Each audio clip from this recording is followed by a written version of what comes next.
Eh bien, bonjour à toutes, bonjour à tous. Guylaine Garcia, hypnothérapeute. Je travaille depuis plusieurs années en tant qu'hypnothérapeute sur la région de Perpignan dans les Pyrénées-Orientales. J'avais envie depuis pas mal de temps de venir partager avec vous mon expérience. Voilà, c'est chose faite aujourd'hui. Alors sur cette première vidéo, qui est une vidéo de présentation, je vais vous parler de mon métier, tel que je le vois, tel que je le pratique. Bien entendu, par rapport à ce métier, j'utilise principalement l'hypnose comme outil. Alors, qu'est-ce que c'est l'hypnose et qu'est-ce que c'est l'état hypnotique?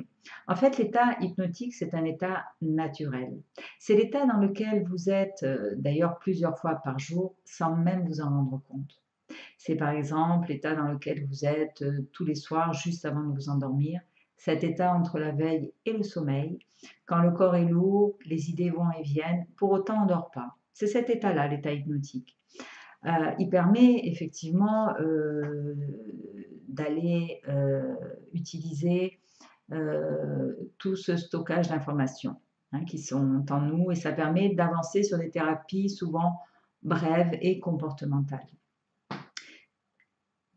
Même si c'est un outil merveilleux, j'ai senti très vite la nécessité pour moi de travailler avec d'autres outils conjointement à l'hypnose. Le deuxième outil que j'utilise, c'est un travail que je fais au niveau de la mémoire des émotions. Comme il y a une mémoire au niveau des gènes, cette mémoire qui vous permet d'hériter de la couleur des yeux, de la peau, des cheveux, de votre lignée, il y a une autre mémoire qui est ni philosophique ni ésotérique, qui est prouvée scientifiquement, qui est la mémoire des émotions. On appelle aussi cette mémoire la mémoire cellulaire, puisque vos émotions se stockent au cœur de la cellule. Alors vous pouvez bien entendu fonctionner avec des émotions qui appartiennent à votre enfance, petite enfance, in utero, mais vous pouvez aussi fonctionner avec des émotions qui ne vous appartiennent pas, qui peuvent appartenir à vos parents, grands-parents et au-delà. Jusqu'à 8 générations peuvent nous impacter. Bien entendu, toutes ces informations ne deviendront pas des mémoires.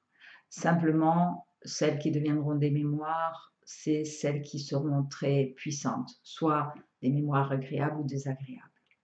On peut ainsi retrouver, par exemple, chez un jeune homme de 16 ans, les mêmes caractéristiques de vie, les mêmes problématiques, les mêmes réactions, les mêmes comportements que chez un arrière-grand-père ou un grand-père. Et on va retrouver, si on ne travaille pas là-dessus, des mêmes schémas de vie.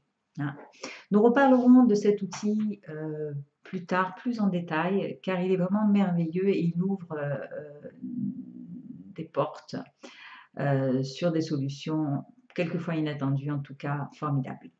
Le troisième outil que j'utilise pour l'accompagnement que je propose, c'est un outil qui est de l'ordre de l'inné. On pourrait appeler cet outil le ressenti, le sixième sens. Pour ma part, j'aime bien y mettre le mot intuition. C'est quelque chose que j'ai en moi depuis toute petite. C'est quelque chose que j'ai longtemps refusé, renié, dont je me suis même moquée. Puis un jour, il faut accepter ce qu'on est complètement, totalement. C'est ce que j'ai fait. À un moment donné de ma vie, je peux dire qu'à partir de ce moment-là, ma vie s'est ouverte comme un éventail de lumière, tant sur le plan professionnel que personnel. C'est avec ce don-là, cet outil-là, que je peux quelquefois, dès la première séance, lors de l'anamnèse, voir les impacts inconscients au niveau de la problématique de la personne. Voilà. Principalement, donc, mes outils de travail. Alors, par rapport à cette vidéo, je vous invite, si le cœur vous en dit, si ça vous intéresse, à déposer vos propositions à travers les liens que je vais laisser à la fin de la vidéo, page Facebook, adresse mail, etc. N'hésitez pas à venir communiquer avec moi. N'hésitez pas à venir partager. N'hésitez pas non plus à me soumettre des questions ou des thèmes que vous aimeriez voir abordés. J'essaierai, dans la mesure du possible, de mettre ça en place par la suite. Avant de vous quitter, une dernière petite chose, une question qui m'est posée quotidiennement lors de la prise de rendez-vous. Comment ça se passe une séance d'hypnose? Eh bien, une séance, en tout cas la première, dure à peu près 1 heure, 1 heure et demie, hein. Il faut ça dans l'accueil que je souhaite proposer. La première partie consacrée à l'anamnèse. On va voir ensemble votre démarche, vos objectifs et votre chemin de vie. À la suite de cette anamnèse, on va caler la séance d'hypnose qui va correspondre aux besoins du moment. Pendant la séance d'hypnose, vous serez confortablement installé. On va rien forcer, on va laisser venir ce qui vient et c'est le mieux, hein, pour atteindre un état hypnotique à la fois confortable et intéressant pour vous. Voilà. Et puis, au sortir de la séance d'hypnose, on fait le point de ce travail à faire ensemble, de cet accompagnement et je vous fais une proposition. Voilà, avec des pistes de travail. J'espère que cette vidéo vous aura interpellé.